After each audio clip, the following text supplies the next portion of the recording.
قرآن کریم نے جس قصے کو احسن القصص یعنی بہترین قصہ کہا، وہ داستان ہے ایک ایسے نبی کی جسے بھائیوں نے کنویں میں پھینکا، وقت نے غلام بنا کر بیچا اور پاک دامنی نے قید خانے پہنچایا۔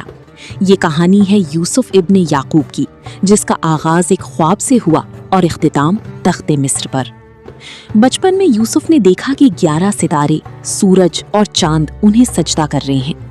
باپ نے بھانپ لیا کہ یہ بچہ عظمت کی بلندیوں کو چھوئے گا، مگر بھائیوں کے دل میں حسد کی آگ بھڑک اٹھی۔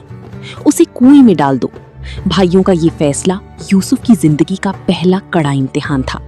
خون آلود قمیص اور باپ کا صبر جمیل، جدائی کی یہ کالی رات برسوں پر محیط ہونے والی تھی۔ کنویں سے نکلے تو مصر کے بازار میں چند سکوں کے عوض ایک غلام بنا کر بیچ دیے گئے۔ عزیز مصر کے گھر میں جوانی آئی تو ایک نئی آزمائش نے دستک دی۔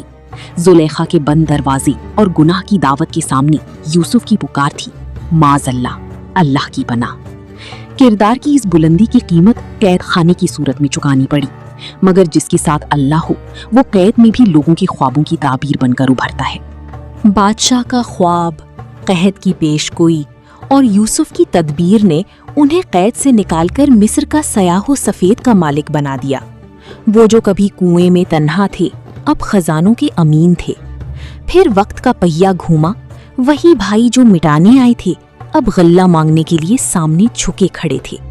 جب بدلہ لینے کا پورا اختیار تھا تو یوسف نے فرمایا، آج تم پر کوئی ملامت نہیں۔ باپ کی بینائی لوٹ آئی، بچھڑا خاندان متحد ہوا اور بچپن کا خواب سچ ثابت ہوا۔